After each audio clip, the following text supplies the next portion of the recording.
Hello, welcome to Science Chomp. Today we're going to be looking at inheritance and Prunnett squares. First of all, we've got to get some of these keywords out of the way. The first word is traits. These are characteristics.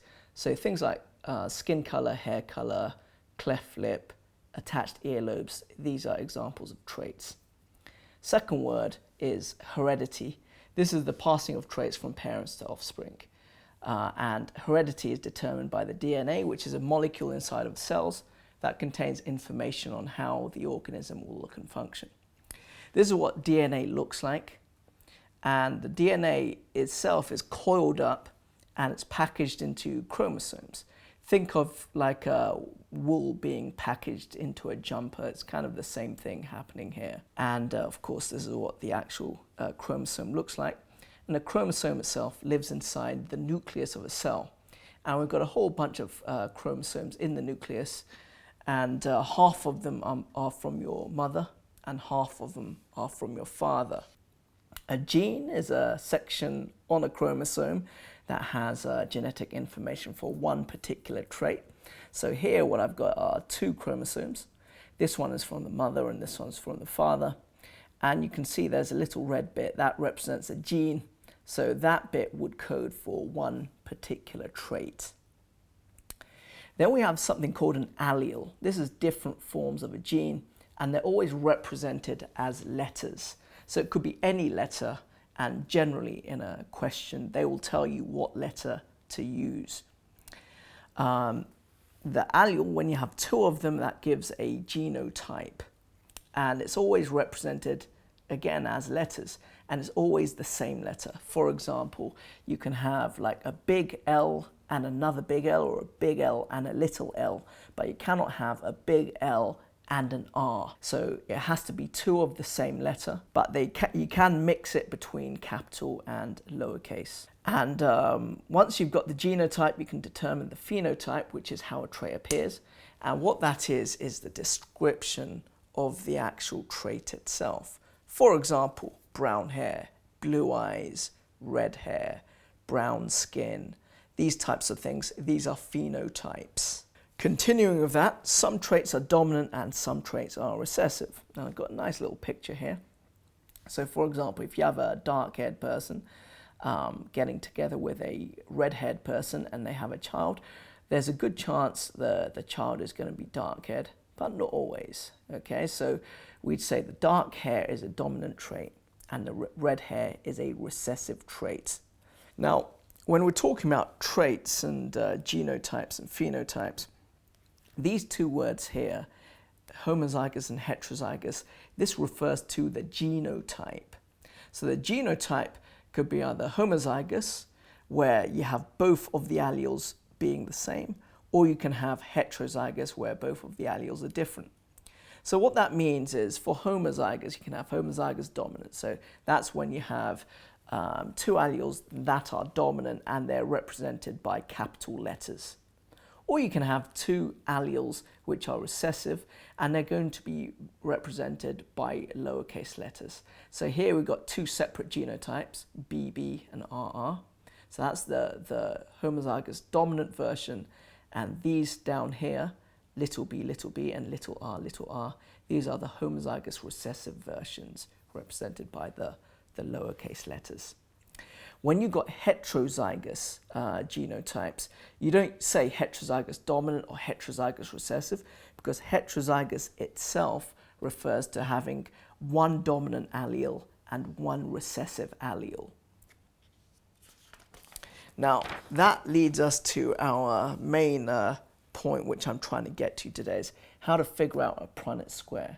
So a Prunnett square is a tool to work out the probability of the genotype of the offspring. So you need parents, you need to know the genotypes of the parents, and that way you can figure out how many of each type of offspring that you're likely to get. So it's a probability type of thing. There's 6 possible Prunnett square situations. So often in a book, you're not going to have all 6 types. You're just going to have 1 or 2 examples, but you do need to know how to figure out each one. So the first one is going to be homozygous dominant, and homozygous dominant. So let's get this one sorted out.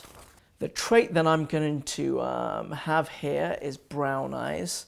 You can say the recessive trait could be blue eyes or something like that. Okay, so anyway, what you need to do is first of all decide what the genotype of the parents are. So it says homozygous dominant, we're using brown eyes, so both parents, so you've got the female is going to be BB, and the male, I've done that wrong, haven't I? Female is like that, and the male is also going to be BB, but 2 capital B's. Okay, so usually we put the male up here, and we split the alleles up like this, and the female we have on this side. This actually makes no difference where you have each parent, but traditionally that's how we have it in the books. Split it up like this, split it up like this, so you kind of have like a little grid. And the male one is going to give, imagine in this box, this male is going to give this B, and in this box it's going to give this B, and in this box it's going to give this B, and in that box is going to give that B. And the same thing over here, the female gives that allele over here, and this allele over here, and this allele over here, and this allele over here. So if I get a different color out, hopefully you'll be able to see. So the male is giving this one and this one, both of that type. Over here, again, same thing. It's giving that and it's giving that. And the female is giving this one and it's giving that one. Same thing over here. Now, as you can see, this one's extremely easy. You get the same genotype in each one, and therefore you get the same phenotype as well. So the genotype is what we've got in the box. And the phenotype would be, well, they've all got the dominant allele, so it's all going to be brown eyes. So you've got 4 to 0 brown eyes to blue eyes. Blue. Okay, 4 to 0. So 4 brown eyes, 0 blue eyes, and this would be the ratio. So it's 100% brown eyes in this situation. Now, when we go back to this thing, the homozygous dominant and the homozygous recessive, you're basically going to have the same outcome, except it's going to be the opposite way around. So with the recessive one, you get 4 blue eyes in this case and 0 brown eyes, but it's exactly the same. So I'm going to skip the number 3 here, but I will show you number 2. So that's our next one. And so now what we've got is a homozygous dominant and a homozygous recessive. So let's call the father the homozygous dominant one, so big B, and the mother, blue eyes, homozygous recessive, little b, like this. So again, you draw out the square exactly the same. Father on this side, big B, mother down the side over here, little b.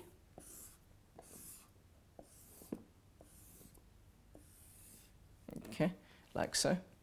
And the father gives this big B down both of these columns like that. And the same down here as well. Gives that big B down all those columns. The mother gives the little b to this one and to this one, and over here as well. So again, just like before, got to look what you have at the heading of each column and row. Now here what we have is 100% the big B, little b, or the heterozygous genotype, which means the phenotype, the description, because they've all got the dominant allele, they're all going to have brown eyes. So again, just like before, 4 to 0 brown eyes to blue eyes. So 100% brown eyes in this case. Let's look at our next situation. So we've got homozygous dominant versus heterozygous. And now instead of humans, we're going to look at plants. So we've got two phenotypes here, two traits. So we've got smooth and wrinkled. Smooth is like, imagine a pea if it's smooth versus if it's wrinkled. Wrinkled is a recessive one. Okay, so again, we need a male and female, and we have to decide which one's going to be which. So suppose the male is the first one, homozygous dominant. So the male is going to be, let's have S, okay? Now, the female, being heterozygous, is going to be SS. Now, look at that. We're not using W. We're just using one letter, and that's a really important part. Don't mix up the letters for this kind of thing. Okay, again, we're going to write it out with the male up this side, two big S's, and the female down here with one big S and one little s, like this. So here, the male gives a big S and a big S, and here, the male gives a big S and a big S, and the female gives, along here, big S and a big S, and down here, a little s and a little s, okay? So we have a situation where you got two homozygous dominants and two heterozygous offspring, okay? But because they've all got the dominant allele, they're all going to show the dominant trait, which is the smooth trait. So you have 4 to 0, that's smooth. So 4 smooth to 0 wrinkled. Okay, so 100% smooth over here. Let's look at our next example, which is homozygous recessive versus heterozygous. So just like before, let's have the first one as the male, so that's homozygous recessive, okay? So here, homozygous recessive is going to be SS, little s, and the female is going to be heterozygous, so big S, little s, like that. So little s. Now, usually with recessive alleles, we have them at the end of the phenotype. So it's very rare for someone to write the recessive allele as the first allele. So that little s from the father, I'm going to write over here as a little s, and I'm going to have it on that side as well. And I'm going to do the same for this column, like this and like this. And then for the mother, on the first row, big S,